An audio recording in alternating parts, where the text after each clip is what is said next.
Welcome back, everyone. Labour has sent out a threat. It is a political season, and elections are less than 100 days away. Failure to pay 30,000 minimum wage is a vote out. Can any state governor risk that? Well, if they do they have the capacity in truth to pay? Let's continue with the conversation now, everyone. In our Abuja studio is Comrade Emmanuel Ubuaja, a Labour leader, and here in Lagos, an economist and the DG at the Lagos Chamber of Commerce and Industry, Mr. Muda Yusuf. Thank you so much, gentlemen, for coming on the show tonight. One thing that is very important and perhaps might help us in analyzing this issue is we cannot only stay on what happens in Nigeria. Let's look at what happens in other climes. I've perhaps shown you this before. What is obtainable in some other countries, as we have analyzed before. So we have tried to dollarize, if I may use that word, the minimum wage across some of these countries. Some in Africa, some in Europe and America. So you can see Nigeria currently pays about less than $50 as minimum wage. South Africa pays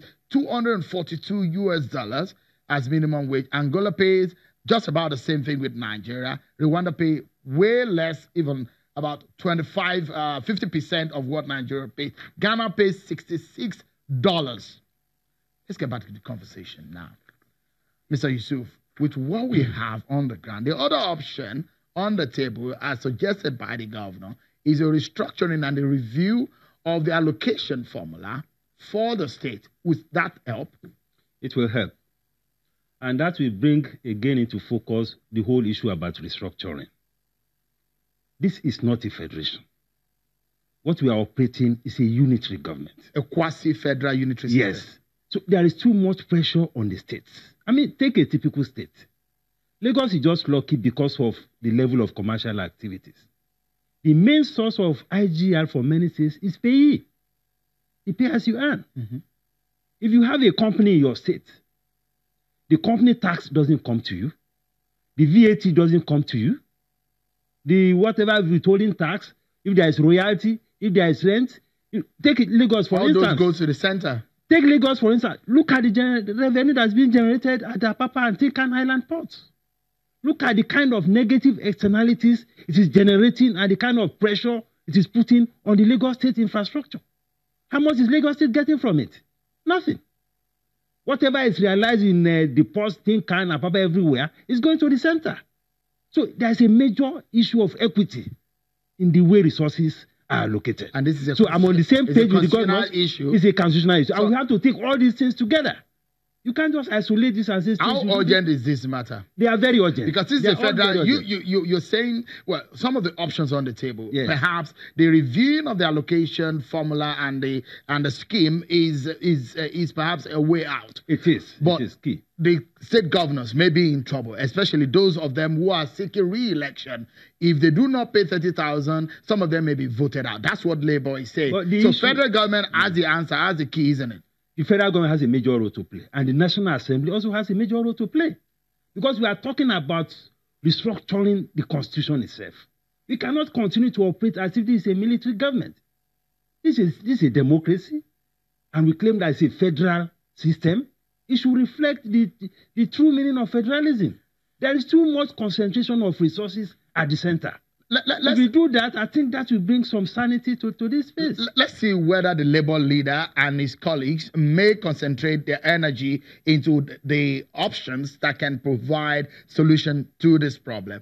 Are you looking at this option when the governor says that, look, the governors are saying the review of the allocation formula could be a way out?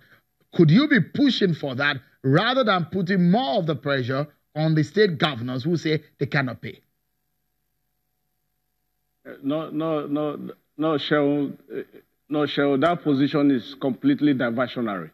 When the governors collect uniform money across board from Zamfara, where he will balance and tell us that flying private jet up and down is compulsory, but then paying peanuts to workers, it doesn't hurt. You then realize that you will be throwing more money to people who don't understand what governance is about. So talking about restructuring is completely diversionary. People must understand what is the national minimum wage, for Christ's sake. The national minimum wage does not say Lagos State must pay 30,000 when that becomes the national minimum wage. Lagos State can fix 70,000 for its own workers if it has the capacity above that. Rivers can do that. Zamfara can get stuck on 30 if it cannot go beyond 30.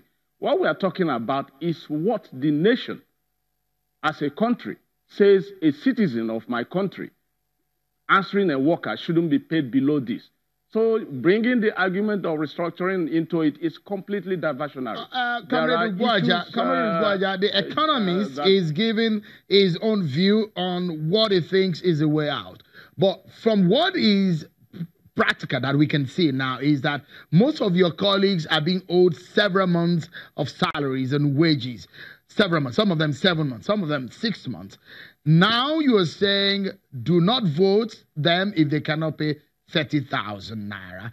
And that was why I raised the question whether you can look at other options that can make the payment realistic. Are you serious about vote out when they cannot pay 30,000? No, we're serious. You had the Zamfara governor, who happens to be the chair of the Governors Forum, place their priorities before you. That you restructure and give them more money does not mean that salaries will be priority to them. It means if they are flying jets twice in a week, they can start doing it daily. Their priorities are wrong. How would you execute this, your plan of no vote, no 30,000 naira, no vote? How would you do that? You know the working families, people depend on the working families. And if the families are not happy and the elections are real, and that is why we are putting pressure on an INEC to confirm that elections will be real. No working family will vote for someone who says their daily bread is not important. Rather, that his own comfort of flying jets is more important than their daily bread. Of course, they will bring someone who has the sensitivity to provide service, who has the sensitivity to provide food on the table for the working family. Because we're out of time, let's quickly close the program. And let me come to Mr. Yusuf now. The statistics are very important. The mathematics are important. When workers are saying this, do they have the numbers to push for what they are threatening about? You see, the reality is that 30,000 today is nothing. So the conversation is not about whether 30,000 is too much. It's certainly not too much. Because we are in an economy where the presence of government in the social space is very weak. What is the presence of government in education? What is the state of the public education? What is the state of public health institutions? What is the state of social housing? What is the state of public transportation? These are the things that are eating into the wage, into the minimum and the meager income of workers and the working class. So let's go. But the workers have the capacity to make this happen. The threat. Well, that is left to them. I don't know what model they want to use. All right. But what I'm talking about is what is a sustainable model. All right. To make these things happen. Interestingly, that's where we must leave it. But many thanks to you, Mr. Muda. My pleasure. It's always a pleasure having you, your thoughts, and some of the practical perspective you put with some of these. And I must thank you, Comrade Ugwaja. We will see how this all pans out, and maybe you find a lasting solution, sustainable one in the coming days. Thank you for coming on today. That's our show for today, everyone. Many thanks for being part of it. I'm Sean Kimbale. Bye-bye.